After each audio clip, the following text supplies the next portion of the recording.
the teacher who freed a nation. They called him Mwalimu, the teacher.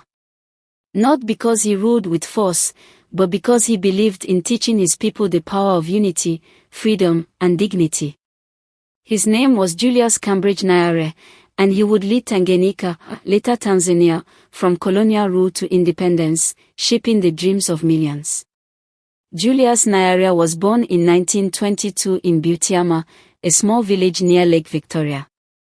His father was a Zanaki chief, and young Julius grew up herding goats. But he had something many children in his village did not have, an eagerness to learn.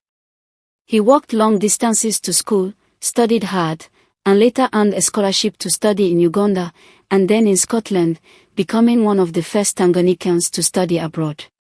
When he returned home, Nyerere worked as a teacher. His students loved him, but he felt that his classroom was too small. The whole nation, still under British colonial rule, needed teaching. He began to speak about freedom and self-rule, joining politics and becoming the leader of the Tanganyika African National Union, TANU, in 1954. Nyerere's speeches were calm but powerful. He didn't shout. He didn't call for violence. Instead, he spoke about dignity, justice, and unity. His words inspired farmers, workers, and young people across Tanganyika. In just a few years, TANU grew strong, and the British could no longer ignore the people's call for independence. On December 9, 1961, Tanganyika finally became free, with Nyerere as its first prime minister, and later president. A few years later, in 1964, Tanganyika united with Zanzibar to form Tanzania. But freedom was only the beginning. Nyerere wanted more than independence, he wanted true equality. He introduced his idea of Ujamaa, or African socialism. To him, a nation was like a big family where everyone helped one another.